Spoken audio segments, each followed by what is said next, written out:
In today's video, we'll be explaining the great houses of Dune, their histories, and their rivalries. One of the greatest strengths of Dune is the intense political maneuvering to seize control over the known universe and its supply of spice mélange. The major political factions in Dune each have a planet under their rule and are known as the Great Houses. Together, the Great Houses formed the Landsraad Coalition, a central body that acted as an economic and political forum between the houses. Let's start off with one of the weaker Great Houses, House Riches. Ruling over the planet of the same name, this house was known for manufacturing machines for the Imperium. The Riches dynasty were fully aware of their position on the food chain and focused extensively on forming alliances with larger houses through marriage. Unfortunately, their union with House Corrino fell through when the young Prince Pruitt Riches was caught playing with a toy thinking machine. He was executed by Desmond Hart on the planet Salusa Secundus. However, the Riches dynasty was able to arrange a successful marriage between Helena Riches and Duke Paulus Atreides. Their son would go on to rule both Caladan and Arrakis as Leto Atreides I. The legacy of House Riches ends here, as their planet was deserted after the Butlerian Jihad. One of the primary causes of this was the rise of another competing dynasty. House Vernius is an ancient bloodline whose homeland is the planet Ecaz. They too had a technological civilization and inevitably fell into intense economic competition with House Riches. The trade war ended when the Spacing Guild decided to purchase highliners manufactured on planet Ecaz, handing a lucrative contract to House Vernius and sealing the gate of Riches. Their success was short-lived though, because the new efficient highliner designs put a huge dent in Emperor Elrud IX's tax income. Elrud secretly orchestrated a revolt among the suboids on Ecaz and simultaneously sponsored an invasion by the Bene Tleilaxu. Luckily, the children of House Vernius were able to escape to Caladan, where they were taken under Duke Paulus Atreides' protection. One of them, Rombar Vernius, was able to retake planet Ecaz 25 years later with the assistance of Duke Leto I, Gurney Halleck, and Duncan Idaho. Rombar was the last true Earl of House Vernius, as the Muad'Dib's Jihad took place shortly after his reign. Another great house that's closely related to planet Ecaz is the House Ordos, which originates from the icy planet of Sigma Draconis IV. Most factions in Dune are often morally gray, however the Ordos ruling class has proven itself to be pretty clearly evil. The planet generated its wealth through trade, most of which was centered around smuggling illegal tech from Ecaz. House Ordos was founded by a group of wealthy noblemen who were extremely paranoid and rarely appeared before their subjects, aside from the generals leading the Ordos military. However, all these noblemen disappeared under mysterious circumstances and were replaced by the Executrix, a collection of 4 entities that shared a single mind. No one knows the origins of the Executrix or how it came to rule Ordos, but their cold, emotionless style of leadership hints that the Executrix is at least partially a thinking machine from a foreign planet. We know that House Ordos played a crucial role in the First and Second Spice Wars, choosing to use an army of slave gulas and mercenaries instead of regular soldiers. However, their fate from there onwards remains a mystery.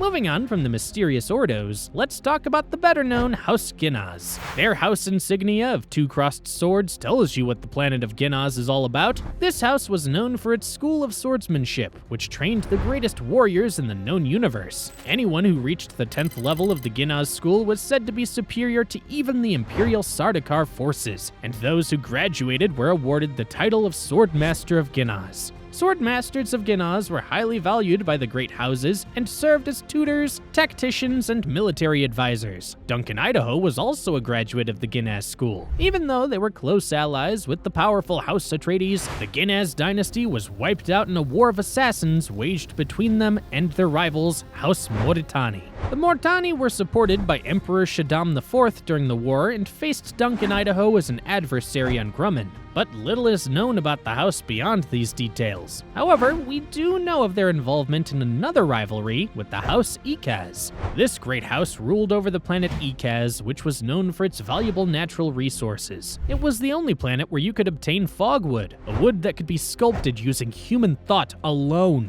Ecaz also produced alaka wood, the raw material used to produce an addictive narcotic called samuta, and verite, another powerful narcotic that rendered the user incapable of of lying. But even more than its natural resources, Ecaz is known for the many misfortunes that befell its aristocracy. Alexandra Ecaz was married to Emperor Elrud of Corrino, but disappeared under suspicious circumstances and was quickly replaced by a woman named Habla from Hasika V.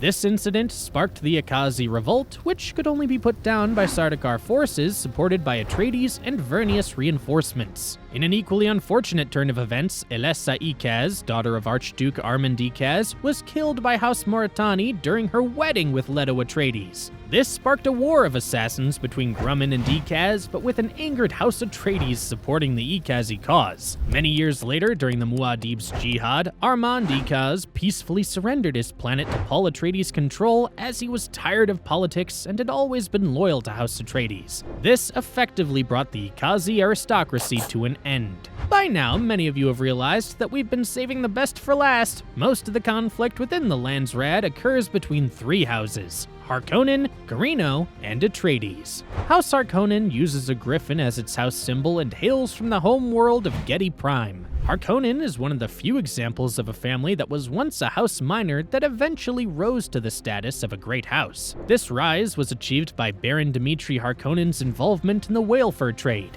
His son, Vladimir Harkonnen, cemented his house's position within the Landsraad by industrializing Gedi Prime even further. The Harkonnens were known for being ruthless rulers, often ignoring ethics to fulfill their insatiable appetite for power. This attitude extends to their military, where soldiers aim to distinguish themselves by bringing down their peers as opposed to proving their valor in battle. House Harkonnen's fate started looking even better when they were granted the fief of Arrakis, and along with it the rights to mine and distribute the spice melange. However, Vladimir Harkonnen got too greedy and wanted House Harkonnen to take over the whole empire. He plotted to destroy their only powerful rivals, House Corrino and House Atreides. House Harkonnen nearly succeeded as well, but their cruelty came back to haunt them when the Atreides heir Paul Muad'Dib led an army of Fremen to rid Arrakis of the Harkonnen occupation. Feyd-Rautha Harkonnen's death at the hands of Paul Atreides effectively put an end to House Harkonnen. However, it is known that the Harkonnen bloodline survived for at least another 1,500 years through Bene Gesserit breeding programs. Unlike the Harkonnen, House Atreides was known for upholding values like honor and virtue. They originated from the planet of Caladan and used a red hawk as the house insignia. House Atreides claims a lineage tracing back to ancient Greece, with King Atreus as the dynasty's founder, followed by his son, King Agamemnon. Following them, the earliest major House Atreides head of whom we have detailed history is Duke Leto Atreides I. The Duke was fondly known by his subjects as Leto the Just, owing to his benevolent style of leadership. Despite their kindness, the rulers of Caladan were well aware of the importance of military strength, and Leto maintained a skilled and experienced army at all times. House Atreides was known for employing many swordmasters, war masters, and mentats to lead their soldiers into battle. House Atreides' growing strength under Duke Leto did not sit well with the Emperor of House Corrino, who violated the rules of the Landsraad and conspired with House Harkonnen to take down the Atreides. As we've discussed earlier, this plan did not go well as Paul Atreides came back with a vengeance. However, his son, Leto II, took Paul's legacy several steps further by becoming God Emperor of the known universe and ruling mankind for over 3,500 years. The final leader of House Atreides was so influential that his death resulted in the breakdown of the old Imperium and the scattering of humanity throughout the universe. Before the God Emperor, House Corrino was undoubtedly the most powerful dynasty in the Dune universe. Its imperial family ruled the known universe for over 10,000 years. This dynasty originated from the planet Seleucus Secundus and earned the right to rule the Imperium at the Battle of Corran in 88 BG. They renamed themselves House Corrino and designated the Emperor's seat as the Golden Lion Throne, based on their house crest. The Corrinos also deserted their home planet, making the Paradise planet Kytane their base of operations instead. Seleucus Secundus was converted into a prison planet and the training grounds for the Imperial Sardaukar army. The fearsome Sardaukar legions were considered to be the most elite warriors in the galaxy and were vital in maintaining control over the Empire. However, the Corrino emperors did not rely entirely on force and were known for their cunning, often using political marriages, assassinations, and orchestrated conflicts to keep rival houses houses in check. The most infamous of the Corrino rulers was Emperor Shaddam IV, who conspired with Baron Vladimir Harkonnen to destroy House Atreides. This plan ultimately backfired when Paul Atreides led the Fremen of Arrakis to overthrow the Corrinos. After Paul's ascension to the throne, House Corrino was stripped of its imperial power and exiled to Seleucus Secundus. However, Paul married Shaddam's youngest daughter, Princess Irulan, as a political ploy to solidify his claim to the throne. Shaddam's grandson, Farad'n Corrino, was pushed by his family to restore House Corrino's glory. However, he chose to ally with God Emperor Leto II instead, and became Atreides Empire's official scribe. Without a politically motivated heir, the once great Corrino family faded into obscurity. So, those are the great houses of Dune. Let us know your favorite house in the comments down below, and stay tuned for more deep dives into the Dune universe. See ya! Bye!